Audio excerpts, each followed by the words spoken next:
dengan prinsip terbuka yang telah digariskan dalam Undang-Undang 7 2017 serta sekaligus memenuhi jaminan pemenuhan hak masyarakat atas informasi dalam menyelenggarakan pemilu sebagaimana dijamin oleh Undang-Undang Dasar 1945, agar masyarakat luas pun dapat mengetahui isi salinan formulir C KPU dan C1 PPWP yang dimaksud dalam pasal 61 ayat 5 PKPU 3 2019. KPU atau KIP Kabupaten Kota mengumumkan hasil pindih atau scan formulir tersebut dalam laman situng KPU. Lebih lanjut, hal yang perlu dipahami bahwa hasil pindih atau scan formulir CKPU dan lampirannya berupa C1 PPWP yang diumumkan dalam laman situng KPU merupakan salinan yang dimasukkan dalam sampul bersegel tetapi berada di luar kotak suara. Karena kotak suara tidak dapat dibuka-buka di luar ketentuan yang berlaku. Keterbukaan dalam mengumumkan data dalam laman situng KPU karena data tersebut bukan sebagai bahan dasar untuk proses penghitungan dan rekapitulasi hasil penghitungan suara tingkat kecamatan, tetapi hanya diperuntukkan untuk memenuhi prinsip keterbukaan penghitungan suara mulai dari tingkat TPS. Bahwa oleh karena itu, untuk tidak menimbulkan kekeliruan dalam membawa formulir model CKPU dan lampirannya berupa C1 PPWP yang diumumkan pada laman situng KPU, maka dalam tampilan web situng KPU telah diantisipasi dengan mencantumkan kata disclaimer yang menyatakan bahwa data entry yang ditampilkan pada menu hitung suara adalah data yang disalin apa adanya atau sesuai dengan angka yang tertulis pada salinan formulir C1 yang diterima KPU Kabupaten Kota dari KPPS. B. Apabila terdapat kekeliruan pengisian data pada formulir C1, dapat dilakukan perbaikan pada rapat pleno terbuka rekapitulasi di tingkat kecamatan. C. Apabila terdapat perbedaan data antara entry di situng dan salinan formulir C1, akan dilakukan koreksi sesuai data yang tertulis di salinan formulir C1. D. Data yang ditampilkan di situng bukan merupakan hasil resmi penghitungan perolehan suara. Penetapan hasil rekapitulasi penghitungan perolehan suara dilakukan secara berjenjang sesuai tingkatannya dalam rapat pleno terbuka. E. Berdasarkan penetapan hasil pemilihan umum serentak tahun 2019 secara nasional yang dilaksanakan pada tanggal 21 Mei 2019, jumlah TPS semula 813.350 TPS menjadi 813.336 TPS. Bahwa jika merujuk pada Kamus Bahasa Inggris Indonesia, arti disclaimer adalah sangkalan atau penolakan. Pemuatan data disclaimer dalam web situng KPU karena penyelenggara pemilu NKSU KPU terus-menerus melakukan koreksi terhadap adanya kemungkinan kesalahan input data CKPU dan C1 PPWP di situng KPU. Namun koreksi tersebut tidak dapat langsung dilakukan terhadap C1 PPWP yang telah diumumkan dalam laman web situng KPU, tetapi dilakukan secara manual berjenjang dalam rapat pleno terbuka mulai dari tingkat kecamatan sampai tingkat nasional yang dihadiri pengawas pada masing-masing tingkatannya dan saksi peserta pemilu. Hal ini dimaksudkan agar data hasil pindai atau scan formulir model CKPU dan model C1 PPWP dalam web situng KPU tetap sebagai data apa adanya, karena situng dirancang dengan fungsi untuk menggambarkan situasi yang terjadi di lapangan secara apa adanya.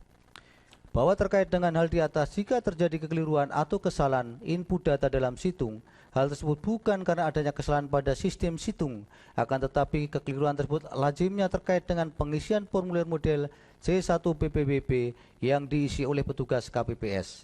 Dalam kondisi demikian, situng tidak dapat digunakan sebagai alat untuk mengoreksi kekeliruan karena data dalam situng harus tetap sesuai dengan hasil pindih atau scan formulir yang ada dan telah dimuat dalam laman informasi KPU secara apa adanya.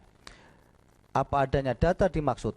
Secara yuridis, koreksi hanya dilakukan berdasarkan rekap berjenjang, sehingga sangat mungkin ada perbedaan antara formulir C1 dan C1 PPWP yang dipindai dengan hasil koreksi masing-masing tingkatan.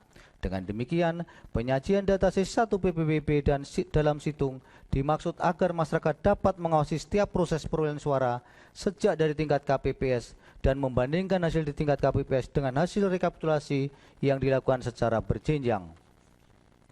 Bahwa dengan diumumkannya hasil pindih atau scan formulir model CKPU dan model C1 PPWP dalam laman web situng KPU, masyarakat dapat memberikan masukan termasuk melakukan pengawasan atas hasil penghitungan suara yang dilakukan oleh penyelenggara pemilu NKSU KPU. dalam semua tingkatan. Dengan demikian, proses penghitungan dan rekapitulasi penghitungan suara yang dilakukan oleh penyelenggara pemilu tidak hanya diawasi oleh pihak-pihak yang berkompetisi, tetapi juga dapat dikontrol oleh masyarakat. Hal demikian dimaksudkan agar dapat dijamin pemilu yang jujur dan adil dengan meminimalkan kemungkinan terjadinya berbagai kecurangan dalam proses penghitungan suara. Bahwa agar masyarakat mendapat informasi yang lengkap, maka dalam laman web situng KPU tidak hanya salinan formulir model C1 CKPU dan model C1 PPWP yang dipindai atau scan dan diumumkan, namun termasuk juga satu salinan formulir rekapitulasi di tingkat kecamatan, yaitu model DA1 PPWP dan model DA1 PPWP yang wajib diserahkan oleh PPK kepada KPU atau KIP Kabupaten Kota untuk dipindai atau scan dan diumumkan dalam laman situng KPU Bida pasal 20 PKPU 4 2019. 2. Salinan formulir hasil rekapitulasi penghitungan perolehan suara pemilu presiden dan wakil presiden tingkat kabupaten atau kota, yaitu model DB KPU dan model DB1 PPWP DB1 PPWP.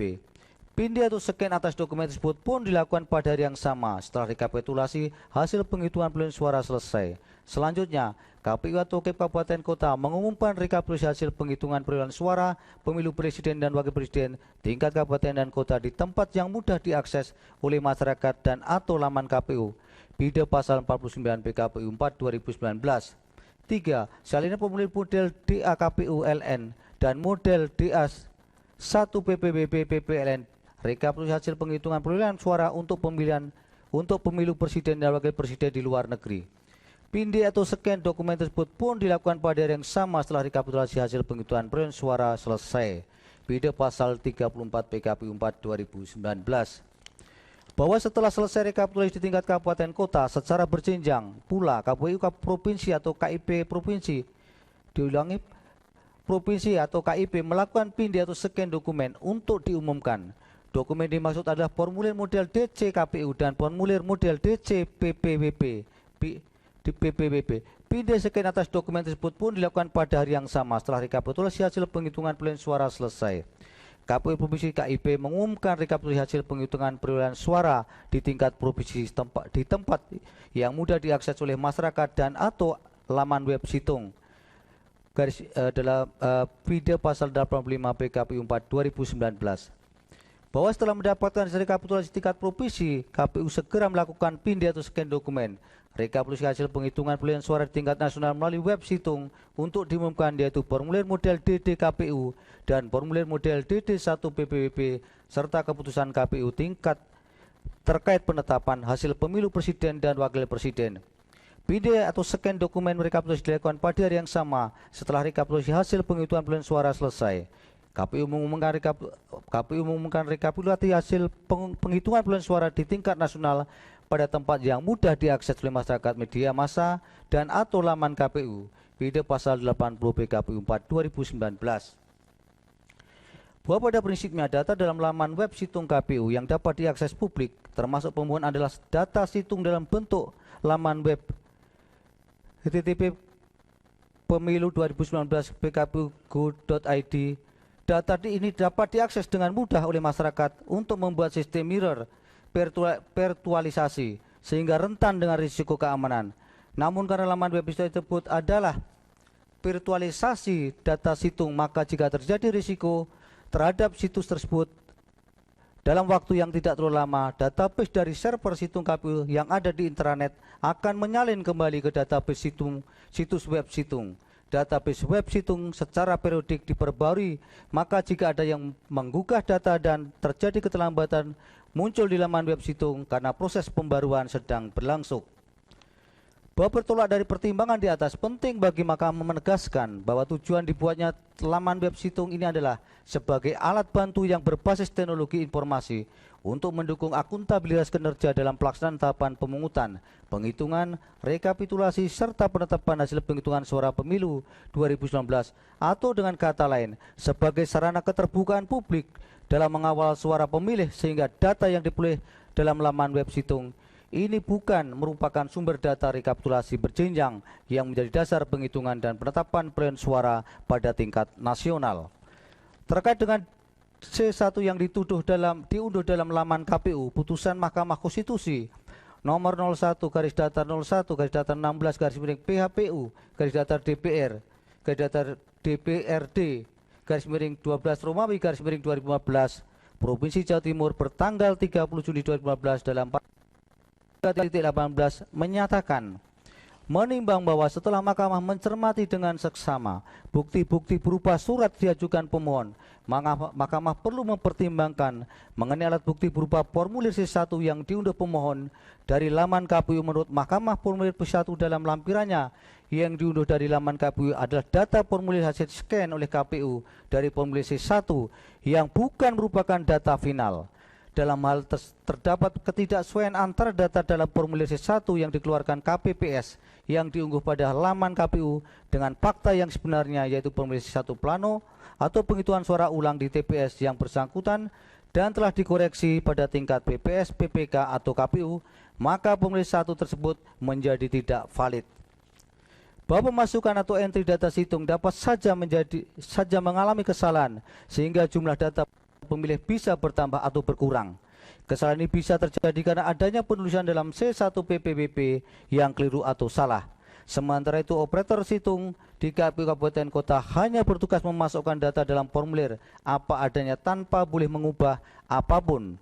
Oleh karena itu, tidak dapat dikatakan kesalahan entry data di setting hanya untuk menguntungkan atau merugikan pasangan calon tertentu. Bahwa dengan demikian perolehan data pemilih yang diambil dari data C1 PPWP melalui situs web situng KPU tidak dapat dijadikan dasar untuk menyatakan adanya penggelembungan jumlah suara pemilih dalam DPT. Terlebih lagi jika para pihak yang mempersoalkan hasil penghitungan perolehan suara pasangan calon tidak dapat menunjukkan data DPT, DPTB, dan DPK pada setiap TPS serta mencocokkannya dengan jumlah pemilih yang hadir menggunakan hak pilihnya berdasarkan dokumen model C7. Menimbang bahwa selanjutnya berdasarkan pertimbangan di atas, Mahkamah akan mempertimbangkan dalil pemohon yang berkaitan dengan situng sebagai berikut. Bahwa berkenaan dengan dalil pemohon adanya kesalahan input data dalam web situng di sejumlah TPS sangat mungkin terjadi karena data web situng yang dapat diakses publik adalah data yang disalin apa adanya atau sesuai dengan angka yang tertulis pada salinan pemilih C1 yang diterima KPU Kabupaten Kota dari KPPS. Sebagaimana dikemukakan di atas, kekeliruan pengisian data C1 PPWP yang menjadi dasar penghitungan perolehan suara tidak dapat diperbaiki langsung pada laman web situng, tetapi dilakukan dalam rapat pleno terbuka, rekapitulasi secara berjenjang, mulai dari tingkat kecamatan hingga tingkat nasional yang dihadiri oleh KPU, Bawaslu, serta saksi masing-masing pasangan calon. Oleh karena itu, sulit meyakini kebenaran dalil pemohon jika pemohon memperoleh data tersebut hanya dengan cara mengunduh pada situs web situng KPU. Terlebih lagi, pemohon tidak dapat menunjukkan bukti di TPS mana saja, berapa angka yang salah dan berapa angka yang benar. Apakah ada keberatan saksi pemohon terhadap angka yang tertera dalam C1 pada TPS tersebut? Apakah keberatan tersebut dituangkan dalam dokumen formulir model C2 KPU? Apalagi pemohon tidak dapat menjelaskan apakah sudah dilakukan perbaikan terhadap data tersebut dalam rapat pleno secara berjenjang. Selain itu, Mahkamah sependapat dengan jawaban termohon yang menyatakan bahwa terhadap kesalahan input data pada situng sudah dilakukan perbaikan, termasuk jika terdapat kesalahan sumber data C1 yang dipindai. Telah pula dilakukan koreksi pada rapat pleno terbuka, mulai dari tingkat kecamatan hingga tingkat nasional yang dihadiri pengawas dan saksi pasangan calon, termasuk saksi pemohon. Bahwa bukti yang diajukan pemohon berkenaan dengan dalil-dalil tersebut adalah berupa rekaman video yang substansinya adalah sama, yaitu rekaman video yang menunjukkan ada perbedaan data antara data C1 yang diinput ke dalam situng dengan C1 yang menurut pemohon C1 plano asli. Diinput ke dalam situng dengan C1 yang menurut pemohon C1 plano asli dan adanya kejanggalan atau ketidaksesuaian antara web situng KPU dalam kurung rekaman video pada bukti P140C, 140D, 140E, 140 P140F, P140G, P140C, P140M, P140U, P140V, P140W, P140X, P140Y, P140Z, P140HH, P140KK, P140SS, P140TT, P140UU, P140VV, P140WW, P140XX, P140JJ, P140LLL, P140QQQ, dan bukti P140YYY. Berkaitan dengan bukti berupa rekaman video tersebut, menurut mahkamah, oleh karena bukti dimaksud tidak didukung dengan bukti lain yang sah dan tidak dapat dipastikan kebenarannya karena di samping tidak ada kejelasan mengenai siapa yang merekam video itu, termasuk siapa berada dalam gambar rekaman tersebut, serta dari mana pemohon mendapatkan rekaman tersebut. Jikapun informasi yang terdapat dalam video tersebut benar, kuat non, mahkamah telah menyatakan situng bukan sebagai data final karena masih dimungkinkan adanya koreksi berjenjang sebagaimana telah ditegaskan dalam pertimbangan hukum sebelumnya pada paragraf 356, 3.56, 3.7. Oleh karena itu, data pada web situng bukanlah data final yang menjadi sumber rekapitulasi perolehan suara pasangan calon dalam pemilu 2019. Dengan demikian, dalil pemohon aku tidak beralasan menurut hukum.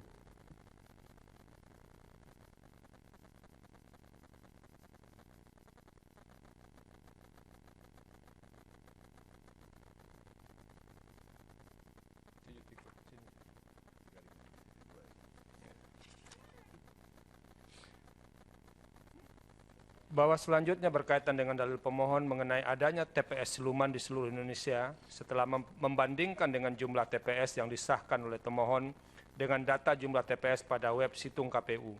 Menurut mahkamah, pemohon tidak dapat menyebutkan secara khusus TPS mana saja di kecamatan, kabupaten atau setidaknya di provinsi mana TPS tersebut berada.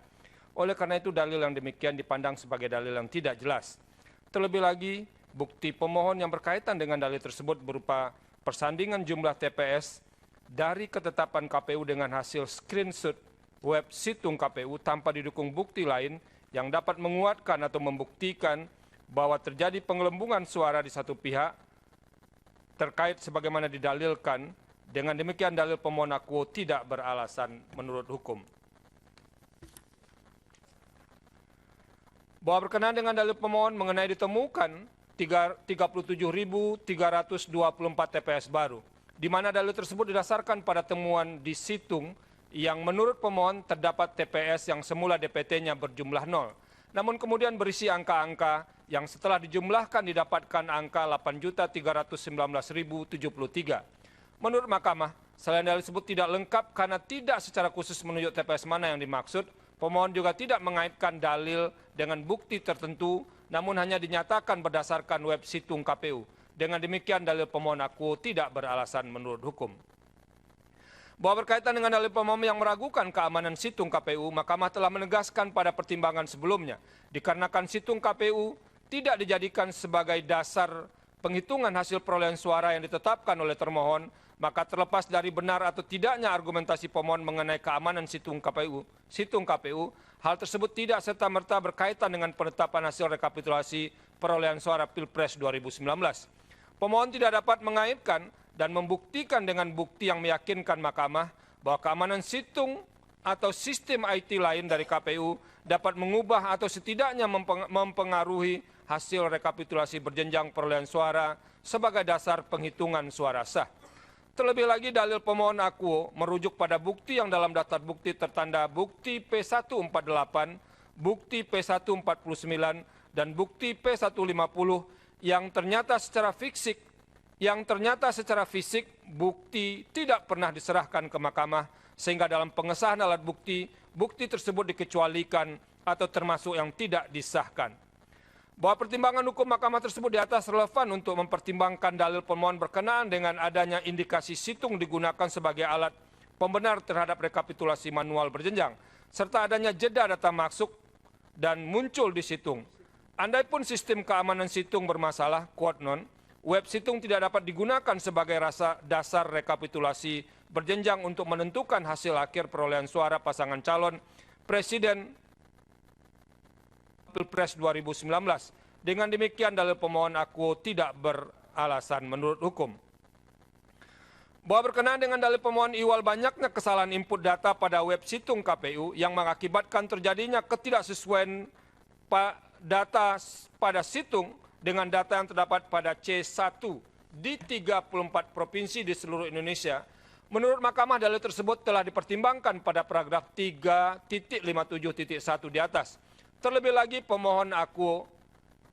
dalil pemohon akuo merujuk pada bukti yang bertanda bukti P151, bukti P152, bukti P153, dan bukti P154 yang ternyata tidak pernah diserahkan ke mahkamah dan tidak disahkan sebagai alat bukti. Oleh karena itu, pemohon tidak dapat membuktikan dalilnya mengenai adanya ketidaksesuaian data pada situng, termasuk yang menurut pemohon terjadi di sejumlah TPS di Jawa Timur.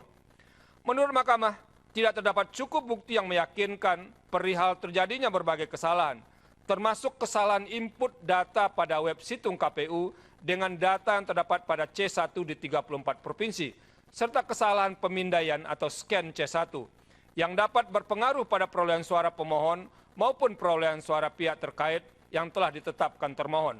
Oleh karena itu, dalil permohonan akuo tidak beralasan menurut hukum. Menimbang bahwa berdasarkan seluruh pertimbangan di atas, tidak terbukti bahwa dugaan mengenai sejumlah persoalan dalam situng KPU termasuk mengenai kesalahan input data, kesalahan pindai atau scan C1, persoalan keamanan situng, kesalahan penjumlahan suara sah, jeda waktu masuknya data ke situng, serta dalil lain yang didasarkan pada temuan dalam situng telah secara signifikan mempengaruhi hasil rekapitulasi perolehan suara dalam pemilihan presiden dan wakil presiden tahun 2019. Dengan demikian, dalil-dalil pemohon akuo tidak beralasan menurut hukum. Menimbang bahwa pemohon mendalilkan adanya manipulasi daftar pemilih khusus atau DPK berupa penambahan DPK sebanyak 5,7 juta dalam waktu 9 hari tanpa disertai formulir A5 dan formulir C7. Untuk membuktikan dalilnya, pemohon merujuk pada alat bukti bertanda bukti P144 dan keterangan ahli Jaswarkoto serta saksi Agus Muhammad Maksum. Bahwa terhadap dalil demikian, termohon membantah dan menyatakan bahwa dalil pemohon merupakan dalil yang tidak jelas dan tidak berdasar hukum, karena pemohon tidak menunjukkan di TPS mana tempat beradanya data yang dianggap manipulatif tersebut. Menurut termohon, jika jumlah 5.818.565 pemilih dalam DPK dibandingkan dengan TPS yang berjumlah 812.708, maka rata-rata pemilih DPK di setiap TPS hanya terdiri dari 7 sampai 8 orang. Termohon juga menerangkan bahwa DPK tidak memiliki kaitan dengan formulir A5 karena pemilih yang menggunakan formulir A5 dicatat dalam DPTB, bukan dalam DPK. Bahwa setelah memeriksa dalil permohonan dan jawaban termohon, Mahkamah perlu menerangkan bahwa untuk membuktikan dalil pemohon merujuk kepada bukti P144, namun bukti P144 demikian yang tertera dalam permohonan pemohon dan daftar alat bukti pemohon tidak pernah diserahkan kepada mahkamah dan karenanya tidak pernah disahkan sebagai alat bukti, sehingga dalil pemohon tidak memiliki rujukan alat bukti. Adapun ahli Jaswarkoto dan saksi Agus Muhammad Maksum, meskipun dalam keterangannya sebagai ahli dan sebagai saksi, keduanya menyinggung permasalahan DPK, namun tidak ada keterangan serta kesaksian lebih lanjut bahwa DPK tersebut bersifat manipulatif dan menimbulkan kerugian nyata bagi pemohon. Dengan kata lain, seandainya benar terdapat pemilih fiktif sejumlah 5,7 juta, pemohon tidak dapat membuktikan bahwa pemilih fiktif tersebut mengakibatkan kerugian pada pemohon. Bahwa seandainya pun pemohon mengajukan alat bukti untuk mendukung dalilnya, quote non, Mahkamah menilai dalil pemohon tersebut tidak jelas karena tidak diuraikan lebih rinci bagaimana penambahan tersebut terjadi. Apakah kemudian DPK tersebut benar-benar berisi pemilih fiktif, serta akibat apa yang ditimbulkan oleh keberadaan DPK, demikian terkait dengan perolehan suara masing-masing pasangan calon, peserta pemilu presiden dan wakil presiden tahun 2019. Terlebih lagi, andai pun pemilih fiktif itu tersebut benar adanya, quote non, tidak dapat dipastikan pemilih tersebut memilih pasangan calon tertentu. Bahwa berdasarkan pertimbangan demikian, terutama dalam hal dalil pemohon tidak diuraikan dengan rinci dan tidak didukung alat bukti, Mahkamah berpendapat dalil pemohon tidak relevan untuk dipertimbangkan lebih lanjut. Menimbang bahwa pemohon mendalilkan adanya indikasi DPT yang tidak wajar, yang oleh pemohon disebut dengan DPT siluman sebanyak 17,5 juta. Hal demikian menurut pemohon telah dilaporkan kepada termohon, namun termohon tidak mampu menjelaskan. Bahkan pada 17 April 2019, hari pemungutan suara, termohon menambahkan 5,7 juta pemilih ke dalam daftar pemilih khusus atau DPK melalui PKPU nomor 11 tahun 2019 dan PKPU nomor 12 tahun 2019. Jika DPT siluman dan DPK dijumlahkan akan menghasilkan 22.034.193 pemilih. Untuk mendukung dalilnya, pemohon mengajukan alat bukti bertanda bukti P155 berupa print out analisa data DPHTP2 dan saksi bernama Agus Muhammad Maksum serta ahli bernama Jaswar Koto. Bahwa terhadap dalil tersebut, termohon menyampaikan jawaban bahwa benar pemohon pernah membuat laporan terkait adanya DPT yang tidak wajar sebanyak 17,5 juta pemilih berdasarkan berita acara pada tanggal 1 Maret 2019 dan berita acara bertanggal 15 Maret 2019. Laporan pemohon terkait dugaan DPT tidak wajar sebanyak 17,5 juta tersebut sudah diselesaikan secara bersama-sama oleh termohon, pemohon, pihak terkait, serta Bawaslu. Termohon juga menjelaskan bahwa telah dilakukan 7 kali rapat koordinasi antara termohon dengan pemohon, yaitu pada tanggal 15 Desember 2018, 19 Desember 2018, 19 Februari 2019, 1 Maret 2019, 15 Maret 2019, 29 Maret 2019, dan 14 April 2019. Bahwa selain itu termohon juga membantah dalil pemohon mengenai adanya indikasi manipulatif terhadap penambahan 5,7 juta pemilih ke dalam DPK.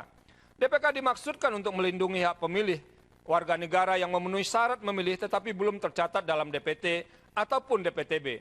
Pemilih dalam DPK dapat menggunakan hak pilihnya pada hari pemungutan suara dengan menunjukkan KTP elektronik atau surat keterangan perekaman KTP elektronik yang dikeluarkan oleh Dinas Kependudukan dan Catatan Sipil atau instansi lain sejenis yang memiliki kewenangan untuk itu. Untuk membuktikan bantahannya, termohon mengajukan alat bukti bertanda bukti TB.1.KPU garis datar 002, TB.1 Romawi KPU garis datar 003, dan bukti TO.1 Romawi KPU garis datar 004. Sebelum mempertimbangkan lebih jauh dalil permohonan tersebut, dalam kaitan dengan DPT, Mahkamah perlu mengemukakan bahwa proses penyusunan DPT telah dilakukan melalui proses yang panjang mulai dari DP4, DPS, DPT, DPTHP1, DPTHP2, DPTHP3, yang hasil akhirnya adalah DPT yang ditetapkan dalam rapat pleno KPU terbuka yang dihadiri dan disetujui para pihak, yaitu Bawaslu, peserta pemilu, baik peserta pemilu partai politik maupun pasangan calon, dan pemerintah, yang kemudian dituangkan dalam keputusan KPU mengenai DPT yang kemudian diberlakukan sebagai daftar pemilih dalam pemilu 2019. Vide keputusan KPU nomor 860 dan seterusnya tahun 2019 bertanggal 8 April 2019 tentang rekapitulasi daftar pemilih tetap dalam negeri dan luar negeri hasil perbaikan ketiga tingkat nasional pemilihan umum tahun 2019. Dengan kata lain, secara normatif, persoalan mengenai DPT adalah persoalan yang sudah selesai dengan tahapan-tahapan penyelenggaraan pemilu. Diulangi, persoalan yang sudah selesai sesuai dengan tahapan-tahapan penyelenggaraan pemilu. Tepatnya persoalan DPT termasuk DPTB dan DPK sudah selesai pada tahapan sebelum saat pelaksanaan pemungutan suara. Vide pasal 167 Undang-Undang nomor 7 2017, PKPU 11 2018, PKPU 12 2018, dan PKPU 32 2018. Karena secara teknis terdapat jeda waktu antara hari penetapan DPT dan hari pemungutan suara, maka dalam jeda waktu tersebut terjadi peristiwa kependudukan yang berakibat pada timbulnya atau hilangnya hak pilih bagi penduduk, semisal peristiwa kependudukan berupa perkawinan, pertambahan usia, maupun kematian, serta peristiwa kependudukan yang juga mempengaruhi hak pilih, semisal mobilitas penduduk antar wilayah administrasi, namun semua peristiwa kependudukan tersebut tetap harus selesai sebelum saat pelaksanaan pemungutan suara. Bahwa dalam persidangan pada tanggal 19 Juni 2019, Mahkamah memeriksa saksi yang diajukan pemohon bernama Agus Muhammad Maksum yang menerangkan tentang ketidakwajaran DPT berupa adanya kode tidak wajar, NIK palsu, NKK palsu, kesamaan tanggal lahir dalam jumlah yang tidak wajar, serta KK manipulatif. Namun dalam pemeriksaan tersebut pemohon tidak dapat menghadirkan bukti P155 walaupun sudah dicantumkan dalam daftar alat bukti untuk dalil DPT yang tidak wajar.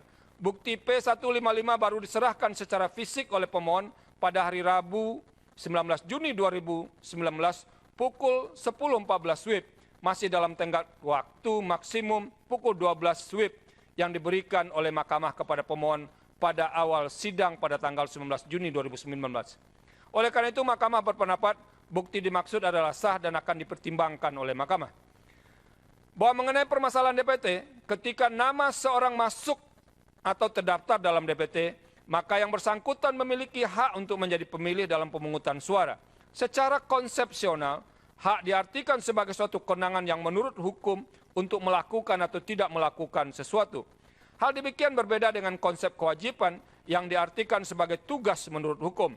Dengan kata lain, seseorang yang memiliki hak maka dia dapat melakukan atau tidak melakukan sesuatu, sementara seseorang yang memiliki kewajiban maka dia harus melakukan sesuatu yang diwajibkan tersebut. Bahwa tercantumnya nama seseorang dalam DPT memberikan hak bagi yang bersangkutan sebagai pemilih untuk mengikuti pemungutan suara.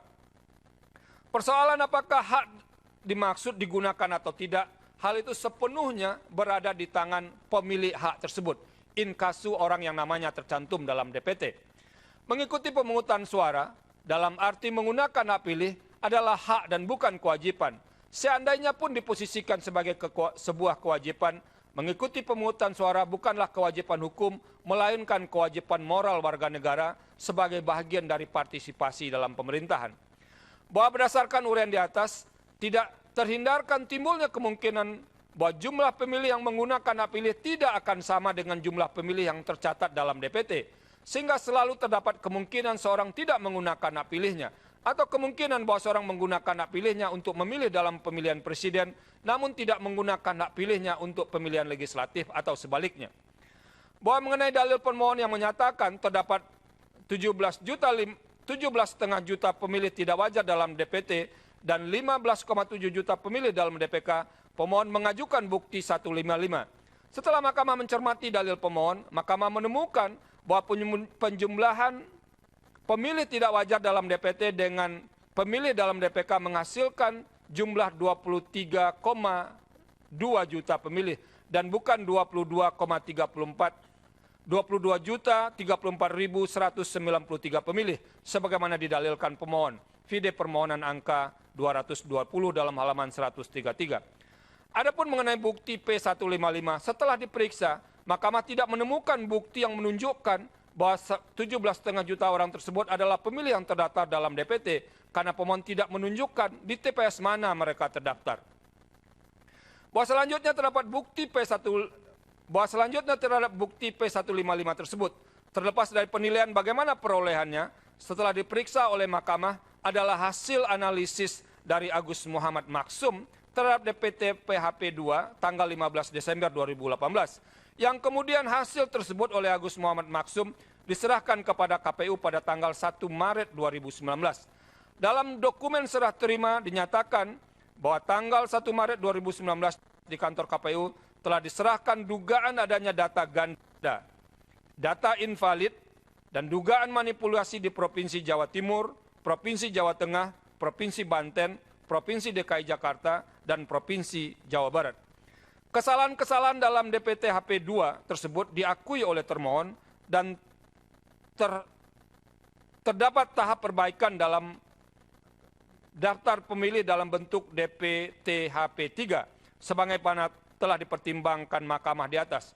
DPT PHP 3 inilah yang disahkan sebagai dasar penentuan daftar pemilih dalam pemilu 2019 dan sudah disetujui oleh semua pihak termasuk pemohon.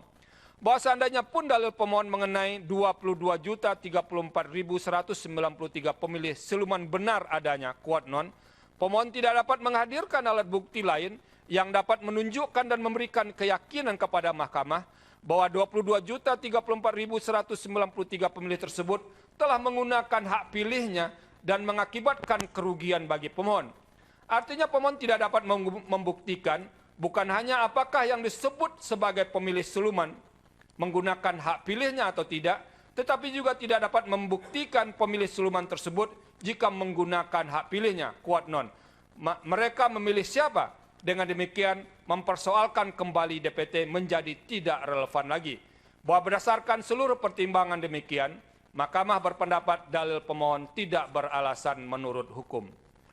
Menimbang bahwa pemohon mendalilkan adanya kesalahan penjumlahan suara sah yang tidak sesuai dengan jumlah DPT, DPTB, DPK di 13.170 TPS yang tersebar di berbagai provinsi hingga kecamatan. Kesalahan demikian terjadi karena menurut pemohon, termohon tidak memiliki sistem untuk menjamin akurasi penjumlahan suara sah dari kedua pasangan calon. Perolehan suara di TPS 3 Desa Gembol, Kecamatan Pejawaran, Kabupaten Banjarnegara, Provinsi Jawa Tengah, menurut formulir C1 tertulis paslon 01 memperoleh 217 suara, sedangkan dalam situng digelembungkan menjadi 271 suara. Sementara paslon 2 tetap, sementara paslon 02 tetap memperoleh 20 suara. Adapun total suara sah di TPS tersebut sebanyak 237 suara. Untuk membuktikan dalilnya, pemohon mengajukan alat bukti bertanda bukti P150 berupa tautan bit.ly kacau situng. Bahwa terhadap dalil pemohon akuo, termohon, pihak terkait, dan Bawaslu tidak menyampaikan jawaban ataupun keterangan. Bahwa setelah mencermati dalil pemohon serta alat bukti yang diajukannya, Mahkamah tidak menemukan penjelasan lebih rinci dari pemohon mengenai keberadaan atau nomor serta lokasi 13.170 TPS yang jumlah suara sahnya tidak sesuai dengan jumlah DPT, DPTB, dan DPK. Ketiadaan penjelasan demikian mengakibatkan tidak mungkin bagi mahkamah untuk memeriksa serta menemukan kebenaran dari dalil pemohon, apalagi menemukan kerugian pemohon akibat adanya 13.170 TPS dimaksud. Bahwa terkait dengan dalil pemohon mengenai perbedaan perolehan suara antara formulir C1 di TPS 3 Desa Gembol dengan data yang tercantum dalam laman web situng, sebagaimana telah dipertimbangkan sebelumnya, Mahkamah telah menegaskan bahwa data yang situng bukan merupakan data valid yang dapat dijadikan rujukan ketika terdapat perbedaan dengan data yang tertulis dalam formulir C1. Sehingga pendapat demikian juga berlaku terhadap dalil pemohon mengenai TPS 3 Desa Gembol. Artinya, data yang dikemukakan oleh pemohon untuk TPS 3 Desa Gembol adalah tidak valid karena tidak jelas sumber perolehannya. Bahkan andai kata data dimaksud diperoleh dari laman web situng pun, data demikian tetap tidak valid karena hasil pindai formulir C1 yang diunggah dalam laman web situng adalah hasil pemindaian terhadap formulir C1 awal di TPS oleh operator di KPU Kabupaten Kota. Padahal terhadap formulir C1 tersebut, terutama angka yang tercantum di dalamnya, memiliki kemungkinan untuk diperbaiki atau dikoreksi melalui mekanisme rapat pleno terbuka, rekapitulasi penghitungan suara berjenjang di tingkat PPK, KPU Kabupaten Kota, KPU Provinsi maupun di tingkat nasional. Bahwa terhadap bukti pemohon yang diberi tanda bukti P150 yaitu berupa tautan bit.ly kacau situng, setelah mahkamah memeriksa dengan seksama telah ternyata bahwa bukti dimaksud hanya tertera dalam daftar alat bukti yang disampaikan oleh pemohon, namun secara fisik tidak ada penyerahan dokumen apapun. Oleh karena ternyata bukti tersebut adalah hanya berupa tautan laman, sehingga bukti tersebut termasuk dalam alat bukti yang tidak disahkan. Namun demi menemukan kebenaran yang sesungguhnya, mahkamah kemudian membuka laman dimaksud. Setelah dibuka, ternyata tautan tersebut berisi data-data berupa tabel lokasi TPS beserta dokumen pindai formulir C1 PPT WP lembar 1 dan lembar 2. Namun laman tersebut tidak menunjukkan korelasi maupun relevansinya dengan dalil pemohon akuo. Mahkamah juga tidak menemukan data TPS 3 Desa Gembol di dalam laman dimaksud. Terlebih lagi, Mahkamah tidak memperoleh keyakinan terhadap legalitas maupun validitas laman yang dijadikan alat bukti tersebut in casu Betley Kacau Situng.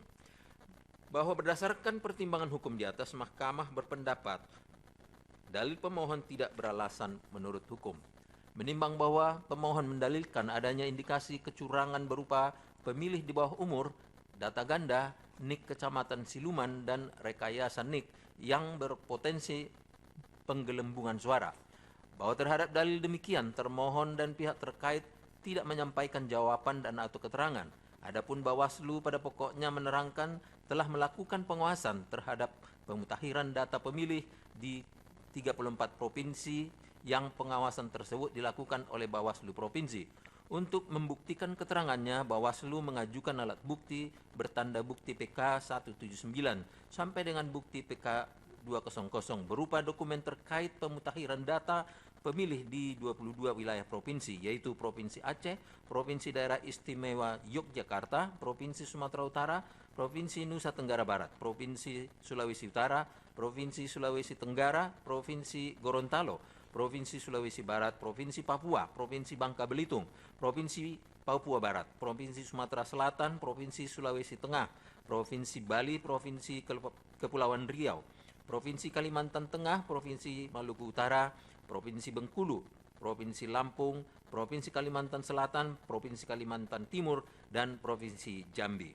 Bahwa setelah mencermati dalil pemohon dan keterangan Bawaslu beserta alat bukti yang disampaikan, Mahkamah perlu menerangkan terlebih dahulu bahwa dalam kaitannya dengan dalil pemohon tersebut, pemohon selama proses persidangan telah mengajukan berbagai dokumen yang dimaksudkan sebagai alat bukti untuk mendukung dalilnya yang diberi tanda bukti P146A 1 sampai dengan bukti P146A30 serta bukti P146B 1 sampai dengan bukti P146B22. Alat bukti dokumen tersebut berupa tabel pemohon yang berisi data pemilih di bawah umur, data ganda, NIK Kecamatan Siluman, dan rekayasa NIK telah diserahkan oleh pemohon kepada Mahkamah, namun tidak memenuhi syarat pengajuan alat bukti, sehingga Mahkamah tidak mengesahkannya sebagai alat bukti. Tidak disahkannya alat bukti tersebut oleh Mahkamah telah menempatkan dalil pemohon sebagai dalil yang tidak dibuktikan. Bahwa dalam kaitannya dengan substansi dalil tersebut, pemohon mendalilkan adanya indikasi kecurangan dalam DPT yang berpotensi mengakibatkan penggelembungan suara. Menurut Mahkamah, dalil demikian bukanlah dalil yang sempurna karena pemohon tidak menguraikan lebih lanjut mengenai kecurangan yang dilakukan termohon dalam kaitannya dengan daftar pemilih. Dalam merumuskan dalil, pemohon seharusnya meyakini terjadinya kecurangan tersebut dan bukan sekedar menyatakan sebagai sebuah indikasi yang justru menunjukkan adanya keraguan-raguan pada pemohon apakah benar terjadi kecurangan tersebut. Terlebih lagi, seandainya benar terdapat kecurangan terkait daftar pemilih, Kuatnon, pemohon tidak menguraikan kerugian pemohon yang diakibatkan oleh kecurangan tersebut. Bahwa selanjutnya pemohon dalam dalil permohonannya juga menyatakan bahwa kecurangan demikian berpotensi mengakibatkan penggelembungan suara. Namun sepanjang baru berupa potensi dan belum benar-benar terjadi, maka Mahkamah tidak dapat menjatuhkan sanksi kepada siapapun mengingat potensi penggelembungan suara bisa menguntungkan siapa saja, baik pemohon maupun pihak terkait. Dalam hal demikian, dalam posisinya sebagai pemohon perkara perselisihan hasil pemilihan umum presiden dan wakil presiden, pemohon dituntut untuk 1. Menjelaskan bahwa kecurangan terkait dengan daftar pemilih tersebut benar-benar terjadi. 2. Menguraikan serta membuktikan siapa pihak yang diuntungkan ataupun dirugikan oleh tindakan kecurangan tersebut. Bahwa dengan demikian, meskipun KPU sebagai termohon tidak memberikan jawaban terhadap dalil pemohon akuo, namun karena pemohon sendiri tidak diuraikan dengan jelas dan tidak didukung dengan alat bukti, maka Mahkamah berpendapat dalil pemohon mengenai kecurangan terkait daftar pemilih tidak relevan untuk dipertimbangkan lebih lanjut. Bahwa berdasarkan pertimbangan hukum demikian, Mahkamah menilai dalil pemohon tidak beralasan menurut hukum.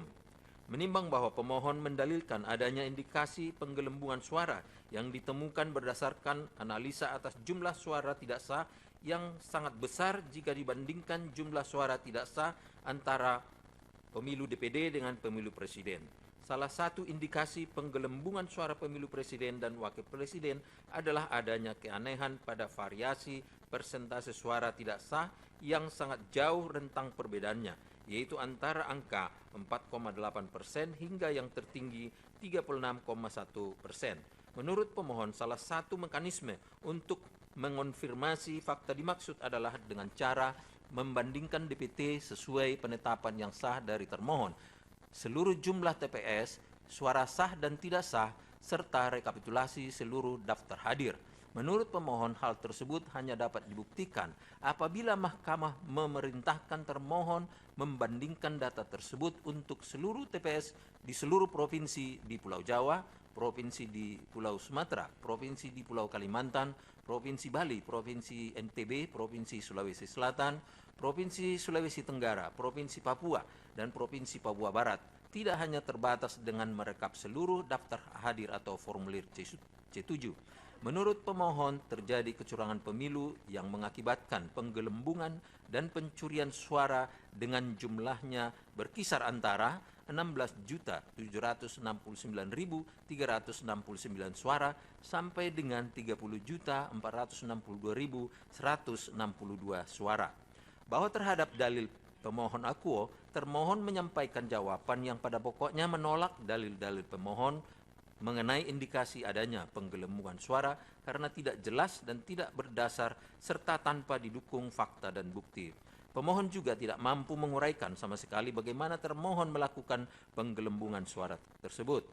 Bahwa setelah Mahkamah mencermati secara seksama dalil pemohon akuo, Mahkamah berpendapat bahwa dalil adanya penggelembungan suara hanya didapatkan oleh pemohon berdasarkan analisis terhadap jumlah suara tidak sah dan membandingkan jumlah suara tidak sah pada pemilu DPD dengan pemilu presiden dan wakil presiden.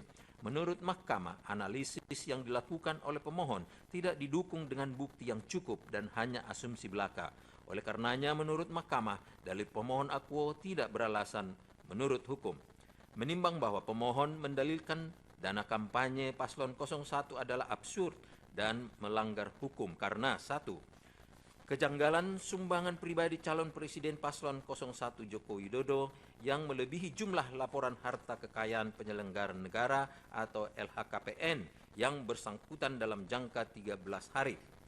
2. Adanya temuan dari Indonesia Corruption Watch atau ICW mengenai dugaan sumbangan dari perusahaan milik bendahara tim kampanye nasional paslon 01 dan adanya temuan dugaan sumber fiktif dari penyumbang dana kampanye paslon 01 dari 3 kelompok berbeda, namun nomor NPWP pimpinan kelompok sama.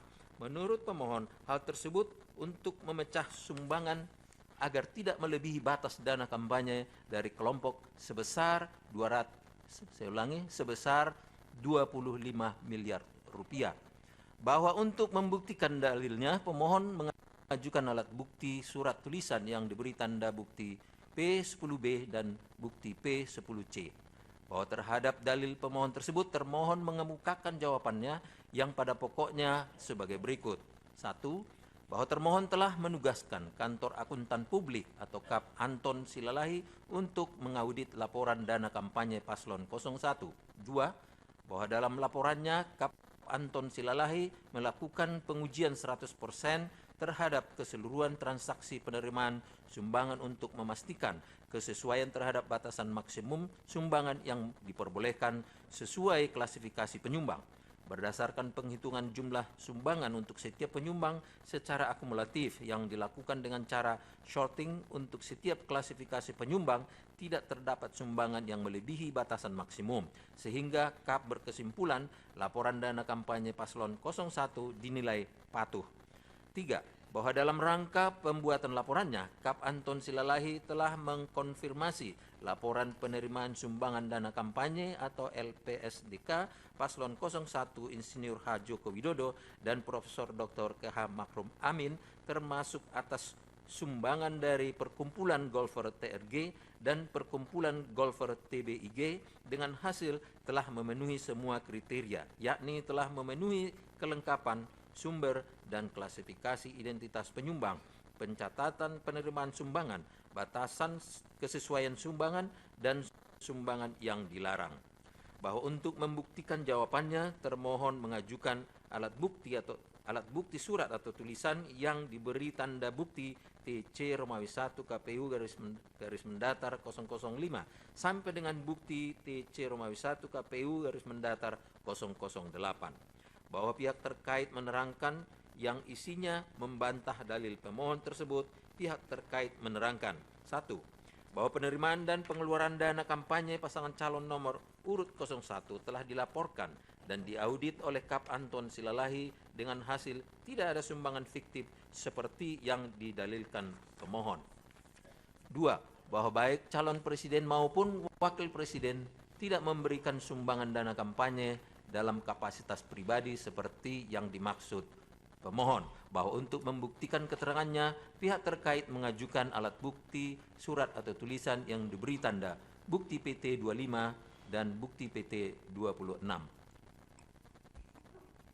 Bahwa dalil, saya ulangi, bahwa terhadap dalil pemohon tersebut, Bawaslu memberikan keterangan yang pada pokoknya mengemukakan bahwa merujuk pada dokumen laporan penerimaan dan pengeluaran dana kampanye dari jumlah saldo, penerimaan, pengeluaran, dan sisa saldo pasangan calon terdapat potensi ketidaksinkronan.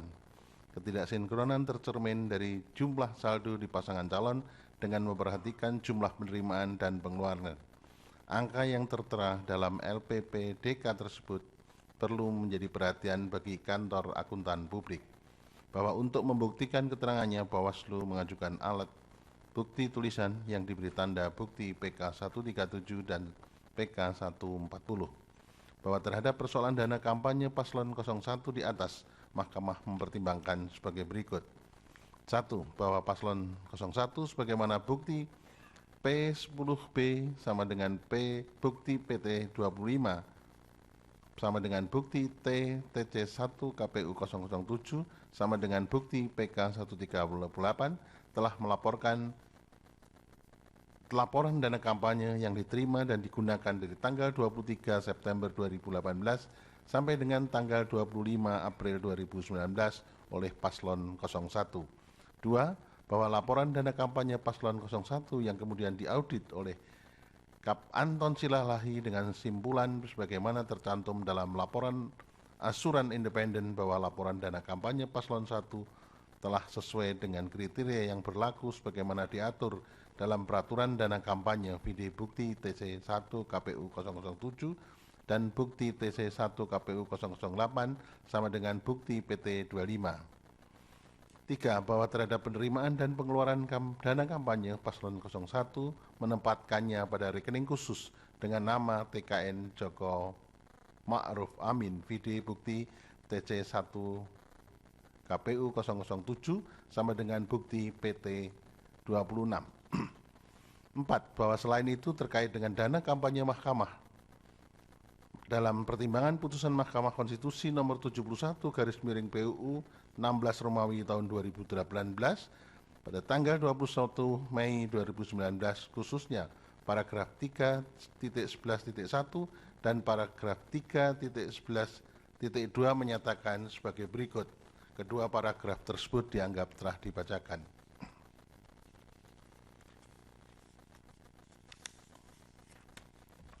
5. Bahwa dengan merujuk pada bukti termohon, bukti pihak terkait, dan bukti Bawaslu, serta pertimbangan Mahkamah dalam putusan Mahkamah Konstitusi nomor 71 dan seterusnya tahun 2018 tanggal 21 Mei tahun 2019, menurut Mahkamah, dana kampanye pasangan calon presiden dan wakil presiden nomor urut 1 telah dilaporkan kepada termohon dan telah diaudit oleh kantor akuntan publik yang ditunjuk oleh termohon, yaitu kantor akuntan publik Anton Silalahi, yang hasilnya termuat dalam laporan asuran independen nomor 315 ER 001 garis datar 219 garis miring KPU garis datar S garis miring A9 bertanggal 31 Mei 2019 halaman 9 Vide bukti TC1 KPU 007 sama dengan bukti PT 25 mengatakan, menurut opini kami, asersi pasangan calon nomor urut 1, Insinyur Haji Joko Widodo dan Profesor Dr. Kiai Haji Ma'ruf Amin dalam laporan dana kampanye tersebut di atas dalam semua hal yang material telah sesuai dengan kriteria yang berlaku sebagaimana diatur dalam peraturan pelaporan dana kampanye. Bahwa dengan demikian sesuai pertimbangan angka 1 sampai dengan angka 5 di atas menurut Mahkamah, dana kampanye pasangan calon presiden dan wakil presiden nomor urut 1 telah sesuai dengan ketentuan peraturan perundangan yang berlaku. 6. Bahwa terkait rilis pers yang disampaikan oleh ICW pada tanggal 9 Januari tahun 2019 yang memuat analisis terhadap kecurigaan sumbangan dari golfer TRG dan golfer TBIG, vide bukti P10C sebagaimana didalilkan oleh pemohon, berdasarkan bukti pemohon dan fakta persidangan tidak ada bukti lain lagi yang mendukung bahwa kecurigaan tersebut terbukti secara sah dan meyakinkan berdasarkan putusan pengadilan yang telah berkekuatan hukum tetap. Sehingga menurut Mahkamah, dalil pemohon tersebut tidak terbukti menurut hukum, oleh karenanya dalil tersebut tidak beralasan menurut hukum. 7. Bahwa jikalau pemohon mempersoalkan dana kampanye yang didalilkan oleh pemohon berdasarkan analisis ICW tanggal 9 Januari 2019, menurut Mahkamah seharusnya diselesaikan melalui mekanisme pelaporan kepada Bawaslu dan apabila dipenuhi unsur pidana maka dapat ditindaklanjuti melalui sentra Gakumdu untuk diajukan ke peradilan umum. Akan tetapi berdasarkan bukti dan fakta persidangan tidak ditemukan bahwa bukti yang dipersoalkan oleh pemohon tersebut dilaporkan kepada Bawaslu dan atau garis miring Gakumdu. Adapun laporan yang diterima Bawaslu meskipun terkait dengan penerimaan sumbangan dana kampanye, akan tetapi laporan aku bukan yang didalilkan oleh pemohon, vide bukti PK 140. Hal itu perlu dilakukan karena sebagaimana telah dipertimbangkan oleh Mahkamah dalam paragraf sebelumnya, paradigma Undang-Undang 7 tahun 2017 yang berlaku saat ini berbeda dengan paradigma Undang-Undang Pemilu sebelumnya. Dengan demikian tidak dapat dengan serta-merta pemohon tanpa melalui proses terlebih dahulu di Bawaslu dan atau Gakumdu kemudian diadili oleh Mahkamah. 8. Berdasarkan uraian di atas, dalil pemohon akuo mengenai pelanggaran dana kampanye oleh paslon nomor 1 adalah tidak terbukti menurut hukum sehingga dalil pemohon akuo tidak beralasan menurut hukum.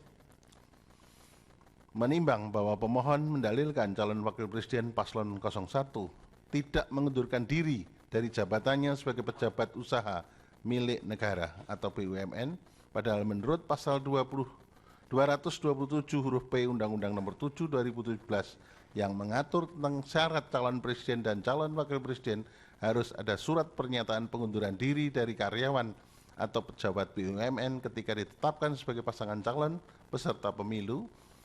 Akan tetapi calon wakil presiden nomor urut 1 Ma'ruf Amin sesuai dengan pernyataan di KPU tanggal 9 Agustus 2018 menyatakan tidak mengundurkan diri sebagai karyawan atau pejabat BUMN sejak ditetapkan sebagai pasangan calon. Selain itu, profil calon wakil presiden nomor urut 01 masih tercantum dalam website resmi Bank Syariah Mandiri dan BNI Syariah sebagai Ketua Dewan Pengawas Syariah.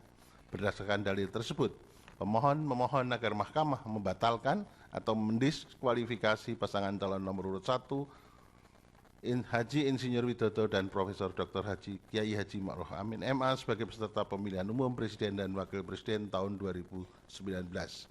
Bahwa untuk membuktikan dalilnya, pemohon mengajukan bukti surat atau tulisan yang diberi tanda bukti P10A dan satu orang saksi bernama Said Didu. Keterangan selengkapnya termuat dalam bagian duduk perkara.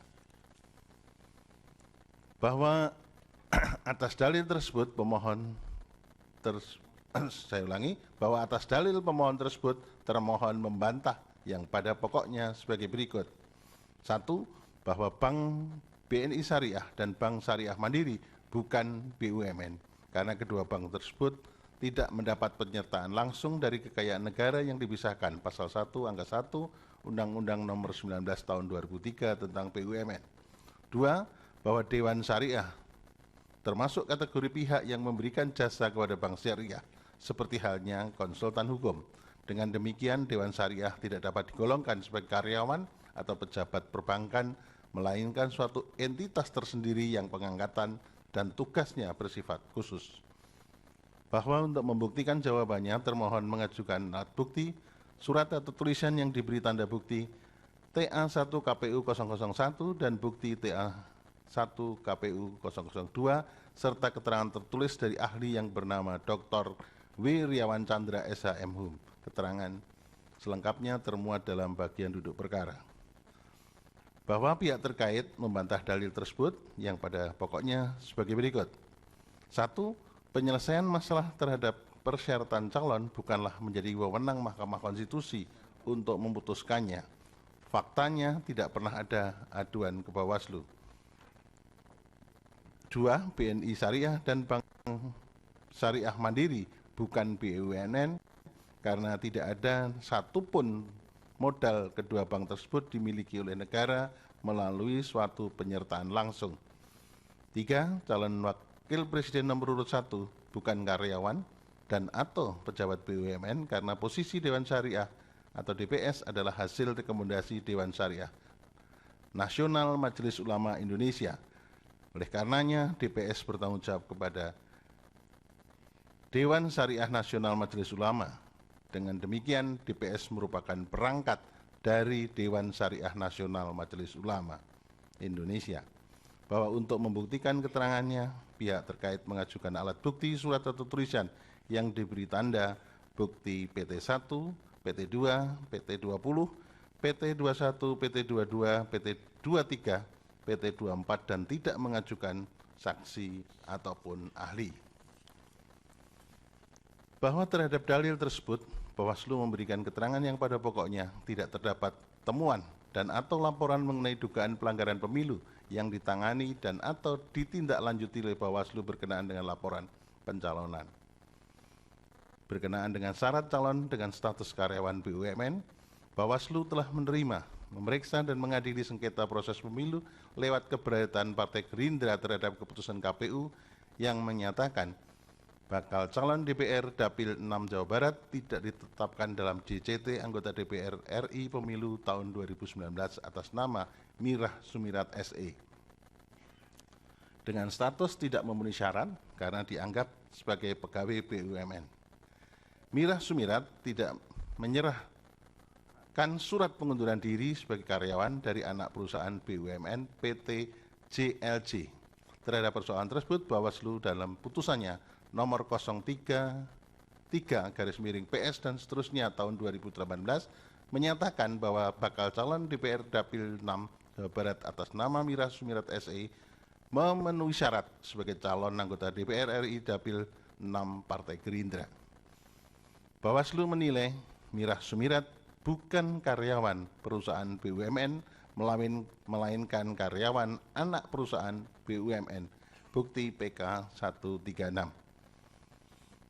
Bahwa terhadap dalil pemohon berkenaan dengan persyaratan calon wakil presiden paslon nomor 1 di atas, Mahkamah mempertimbangkan sebagai berikut.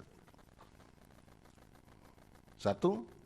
Bahwa pasal 1 Undang-Undang nomor 19 tahun 2003 tentang BUMN atau Undang-Undang BUMN mendefinisikan BUMN adalah badan usaha yang seluruh atau sebagian modalnya dimiliki oleh negara melalui penyertaan secara langsung yang berasal dari kekayaan negara yang dipisahkan. Berdasarkan definisi tersebut, maka untuk dapat mengetahui apakah BNI Syariah dan Bank Syariah Mandiri merupakan BUMN atau bukan, salah satunya adalah dengan cara mengetahui komposisi modal atau saham dari kedua bank tersebut. 2. Bahwa modal atau saham Bank BNI Syariah dimiliki oleh PT Bank Negara Indonesia Persero Tbk dan PT BNI Life Insurance bukti PT20. Adapun komposisi pemegang saham Bank Syariah Mandiri adalah PT Bank Mandiri Persero Tbk dan PT Mandiri Sekuritas bukti PT21.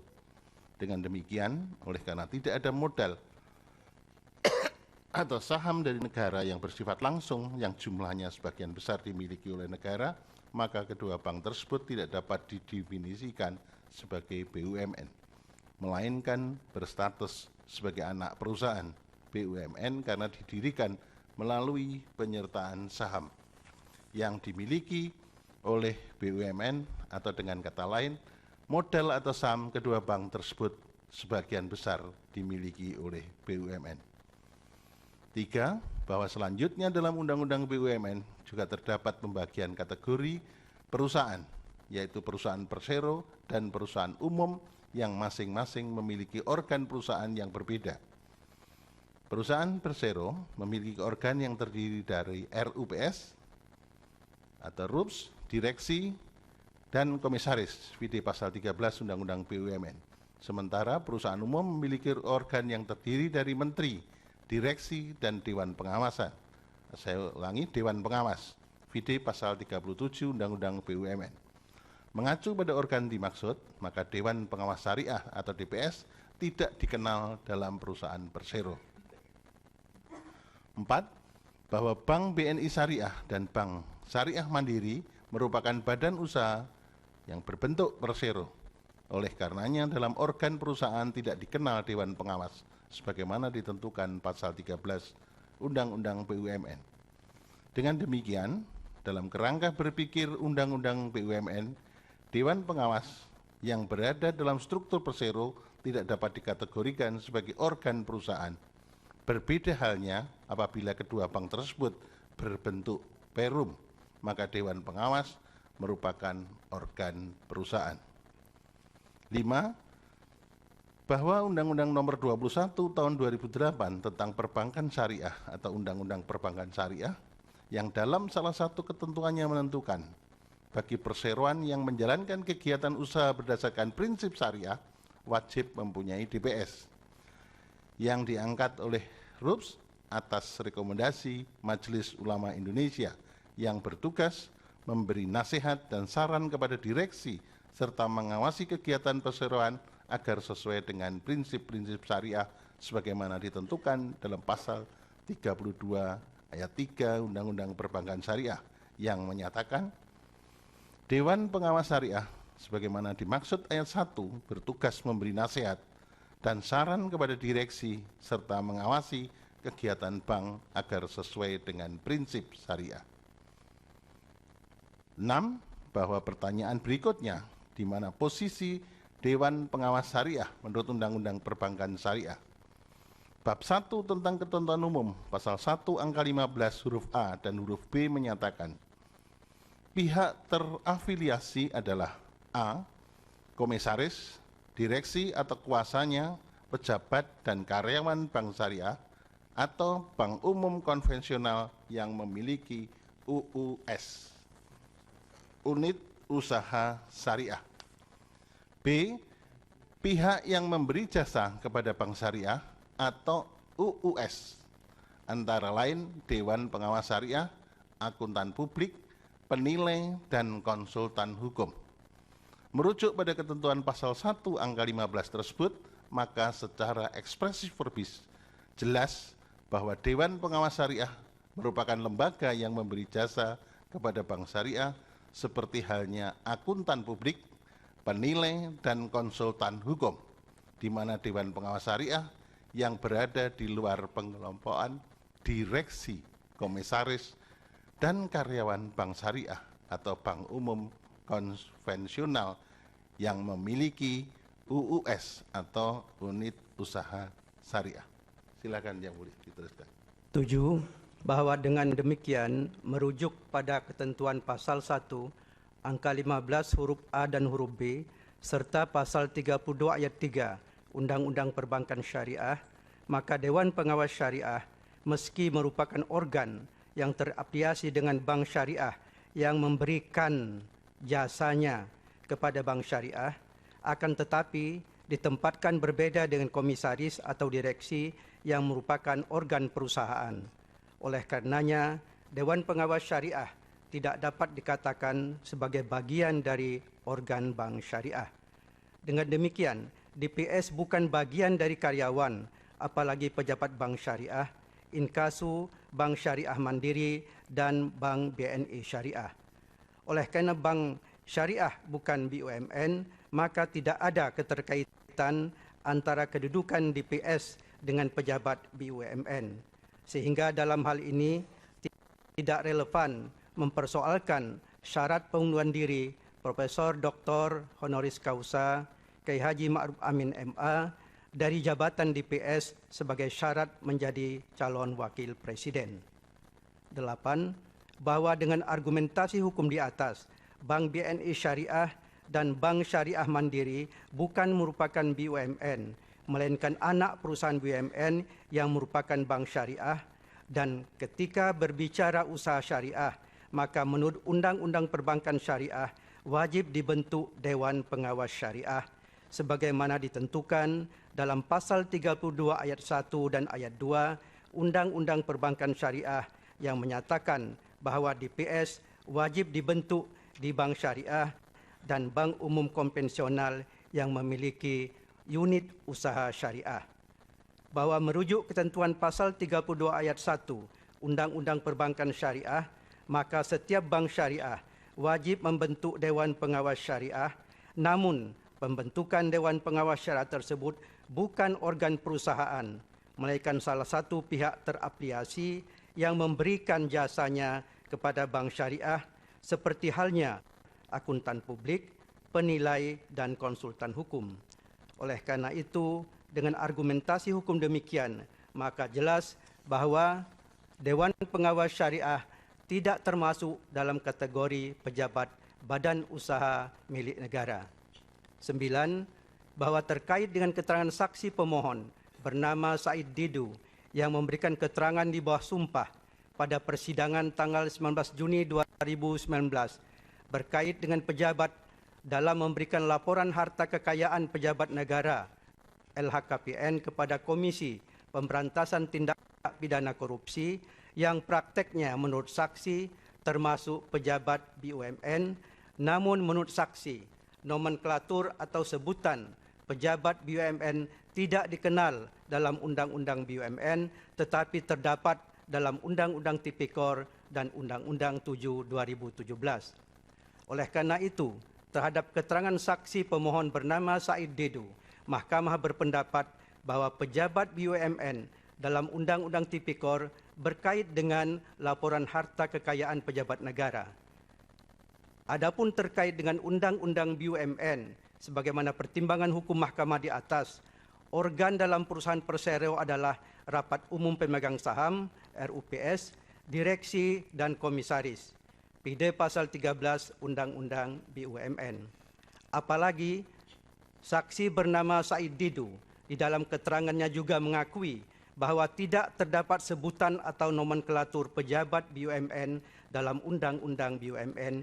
Yang ada dalam Undang-Undang BUMN menurut saksi bernama Said Didu adalah pengurus BUMN.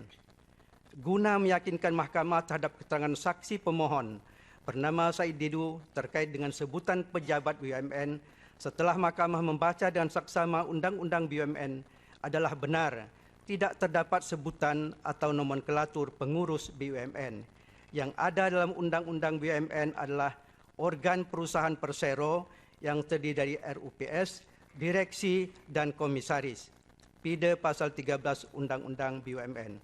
Sementara Dewan Pengawas hanya ada di dalam BUMN yang berbentuk perusahaan umum atau perum. Dalam hal ini, Pasal 1 Angka 8 Undang-Undang BUMN secara eksplisit menyatakan bahwa Dewan Pengawas adalah organ perusahaan umum atau perum yang bertugas melakukan pengawasan dan memberikan nasihat kepada direksi dalam menjalankan kegiatan pengurusan perusahaan umum atau perum. Fakta yuridis tersebut semakin meyakinkan mahkamah bahwa Dewan Pengawas Syariah bukan merupakan pejabat BUMN. Bahwa sesuai dengan pertimbangan hukum mahkamah tersebut, maka tidak ada kewajiban dari seorang yang menjabat DPS untuk mundur ketika mencalonkan diri sebagai pejabat negara yang dipilih melalui pemilihan umum. Dalam konteks pemilihan umum Presiden dan Wakil Presiden tahun 2019, calon Wakil Presiden nomor urut 01 ketika mencalonkan diri sebagai calon Presiden tidak mengundurkan diri dari jabatannya selaku Ketua Dewan Pengawas Syariah atau DPS pada Bank BNI Syariah dan Bank Syariah Mandiri adalah tidak melanggar peraturan perundang-undangan yang berlaku, khususnya pasal 277 huruf P Undang-Undang 7 2017 yang menyatakan surat pernyataan pengunduran diri dari karyawan atau pejabat badan usaha milik negara atau badan usaha milik daerah sejak ditetapkan sebagai pasangan calon peserta pemilu. Dalam kerangka berpikir demikian, maka keterangan Said Didu yang mengemukakan pengalamannya ketika menjabat sebagai Sekretaris Menteri Badan Usaha Milik Negara BUMN yang memperluas pengertian pejabat BUMN sampai pada pengurus anak perusahaan BUMN dalam rangka melaporkan harta kekayaan pejabat negara atau LHKPN sesuai dengan Undang-Undang Tipikor.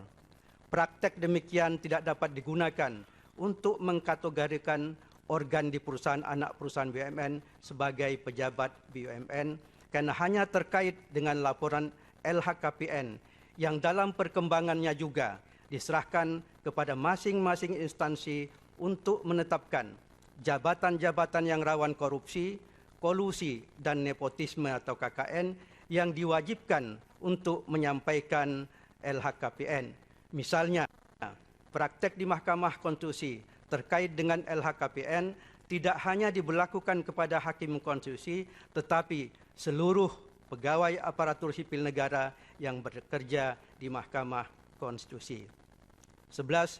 Bahwa dalil pemohon akuo, jika memang dipersoalkan, seharusnya dilakukan sesuai dengan tahapan yang ditentukan dalam Undang-Undang 7 2017, khususnya bagian keempat tentang penyelesaian sengketa proses pemilu di Pengadilan Tata Usaha Negara, paragraf 1 umum, pasal 470 ayat 1 yang menyatakan, ayat 1, sengketa proses pemilu melalui Pengadilan Tata Usaha Negara meliputi sengketa yang timbul dalam bidang tata usaha negara pemilu antara calon anggota DPR, DPD, DPRD Provinsi, DPRD Kabupaten Kota, atau partai politik calon peserta pemilu, atau bakal pasangan calon dengan KPU, KPU Provinsi, dan KPU Kabupaten Kota sebagai akibat dikeluarkannya keputusan KPU, keputusan KPU Provinsi, dan keputusan KPU Kabupaten Kota. 2. Sengketa proses pemilu sebagaimana dimaksud pada ayat 1 merupakan sengketa yang timbul A dan seterusnya. B. KPU dan pasangan calon yang tidak lolos verifikasi sebagai akibat dikeluarkannya keputusan KPU tentang penetapan pasangan calon sebagaimana dimaksud dalam pasal 235 dan C dan seterusnya. Berdasarkan ketentuan di atas, maka berkenaan dengan tahapan pencalonan inkatu keputusan KPU tentang penetapan pasangan calon oleh KPU yang dipersoalkan oleh pemohon seharusnya dilaporkan kepada Bawaslu ketika tahapan pencalonan masih berlangsung. Dan apabila peserta pemilu keberatan dengan putusan Bawaslu dapat mengajukan keberatan ke Pengadilan Tata Usaha Negara. PIDE pasal 469 ayat 1 dan ayat 2 Undang-Undang 7 2017. Namun, berdasarkan bukti yang diajukan oleh pemohon ataupun fakta persidangan, tidak satu pun yang membuktikan bahwa pemohon melakukan upaya keberatan terhadap penetapan pasangan calon presiden dan wakil presiden nomor urut 01 kepada Bawaslu maupun Pengadilan Tata Usaha Negara. 12. Berdasarkan uraian di atas, dalil pemohon yang menyatakan calon wakil presiden nomor urut 01 yaitu Profesor Dr. Honoris Causa Kiai Haji Ma'ruf Amin MA yang tidak mengundurkan diri dari Dewan Pengawas Syariah, Bank Syariah Mandiri, dan Bank BNI Syariah sehingga pemohon memohon agar Mahkamah membatalkan, mendiskualifikasi pasangan calon nomor urut 01 H. Insinyur Joko Widodo dan Profesor Dr. Honoris Causa Kiai Haji Ma'ruf Amin MA sebagai peserta pemilihan umum presiden dan wakil presiden tahun 2019 adalah tidak beralasan menurut hukum. Menimbang bahwa terhadap dalil-dalil pemohon, selain dan selebihnya, karena tidak dibuktikan lebih lanjut dan hal-hal lain yang berkaitan dengan permohonan akuo oleh karena dianggap tidak relevan, maka dalil-dalil dan hal-hal lain tersebut haruslah dinyatakan tidak beralasan menurut hukum. Menimbang bahwa berdasarkan seluruh pertimbangan hukum sebagaimana diuraikan di atas, Mahkamah berpendapat permohonan pemohon tidak beralasan menurut hukum untuk seluruhnya. Konklusi. Berdasarkan penilaian atas fakta dan hukum, sebagaimana diuraikan di atas, Mahkamah berkesimpulan: 1.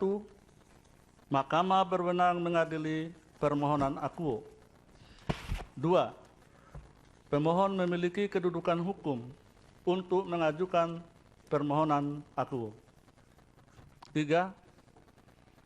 Permohonan diajukan masih dalam tenggang waktu yang ditentukan oleh peraturan perundang-undangan. 4. Eksepsi termohon dan pihak terkait tidak beralasan menurut hukum untuk seluruhnya. 5. Permohonan pemohon tidak beralasan menurut hukum. Berdasarkan Undang-Undang Dasar Negara Republik Indonesia tahun 1945, Undang-Undang Nomor 24 tahun 2003 tentang Mahkamah Konstitusi, sebagaimana telah diubah dengan Undang-Undang Nomor 8 tahun 2011 tentang perubahan atas Undang-Undang Nomor 24 tahun 2003 tentang Mahkamah Konstitusi, Lembaran Negara Republik Indonesia tahun 2011 Nomor 70, tambahan Lembaran Negara Republik Indonesia Nomor 5226 dan Undang-Undang Nomor 48 tahun 2009 tentang kekuasaan kehakiman, Lembaran Negara Republik Indonesia tahun 2009 Nomor 157, tambahan Lembaran Negara Republik Indonesia Nomor 5076. Amar putusan mengadili, menyatakan dalam eksepsi, menolak eksepsi termohon dan pihak terkait untuk seluruhnya. Dalam pokok permohonan, menolak permohonan pemohon untuk seluruhnya. Demikian diputus dalam rapat permusyawaratan hakim oleh 9 hakim konstitusi, yaitu Anwar Usman selaku ketua merangkap anggota, Aswanto, Wahiduddin Adams, Arif Hidayat, I Dewa Gede Palguna, Suhartoyo, Manahan MP Sitompul, Saldi Isra, dan Eni Nurbaningsih, masing-masing sebagai anggota pada hari Senin tanggal 24 bulan Juni tahun 2019 yang diucapkan dalam sidang pleno Mahkamah Konstitusi terbuka untuk umum pada hari Kamis tanggal 27 bulan Juni tahun 2019 selesai diucapkan pukul 21:16 WIB oleh 9 hakim konstitusi tersebut di atas dengan dibantu Supri Asari, Eri Satria Pamungkas, Yunita Ramadhani, Ahmad Edi Subianto, Ana Agung Dian Onita, Hani Adani, Dian Husnul Khotimah, Saiful Anwar, dan Mardian Wibowo sebagai panitera pengganti, dihadiri oleh pemohon atau kuasanya, termohon atau kuasanya, pihak terkait atau kuasanya, dan Badan Pengawas Pemilihan Umum. Sidang selesai dan ditutup. Hadirin dimohon berdiri. Yang Mulia Majelis Hakim Konstitusi meninggalkan ruang persidangan.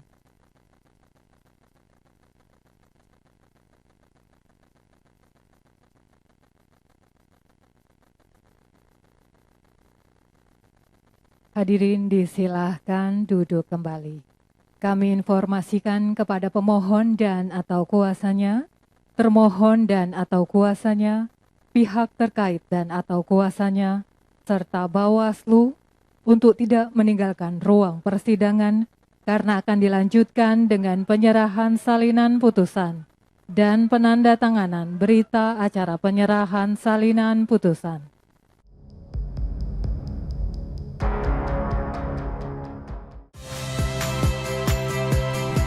Saya Liviana Cerlisa. Saksikan program-program Kompas TV di siaran digital, pay TV, dan media streaming lainnya. Kompas TV, independen, terpercaya.